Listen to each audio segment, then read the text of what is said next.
اعوذ باللہ من الشیطان الرجیم بسم اللہ الرحمن الرحیم الصلاۃ والسلام علیکہ یا سیدی یا رسول اللہ وعلی آلک و اصحابک یا سیدی یا خاتم النبیین۔ معزز سامعین و ناظرین کرام، السلام علیکم ورحمۃ اللہ وبرکاتہ۔ آج نئی ویڈیو کے ساتھ ہم حاضر ہوئے ہیں۔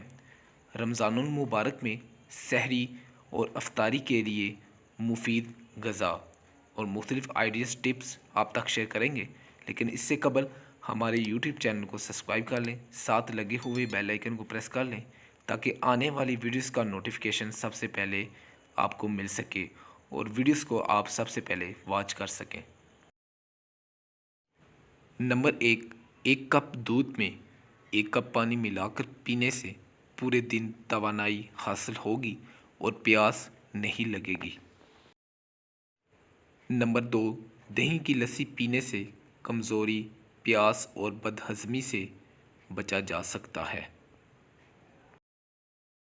نمبر 3، سحری میں 5 کھجوریں کھانے سے پورا دن جسم میں گلوکوز کی کمی واقع نہیں ہوگی۔ نمبر 4، صحت مند روزے کے لیے بھرپور سحری ضروری ہے۔ جتنا ممکن ہو پراٹھے، روغنی اور تیز مرچ والے کھانوں سے پرہیز کریں۔ نمبر 5، افطاری میں تربوزہ، گرما، پپیتا، خربوزہ کھائیں، اس سے معدہ اور آنتوں کی صفائی ہوتی ہے۔ نمبر 6، سحر و افطار میں تازہ پھلوں کا جوس اور کھجور کا استعمال ضرور کریں۔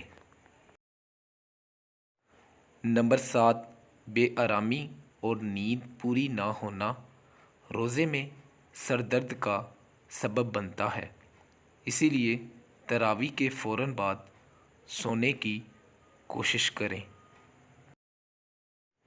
نمبر 8، سحری میں نہاری یا سالن کھائیں تو لیموں یا سرکہ ڈال کر کھائیں، اس سے روزے کی حالت میں ڈکاریں نہیں آئیں گی۔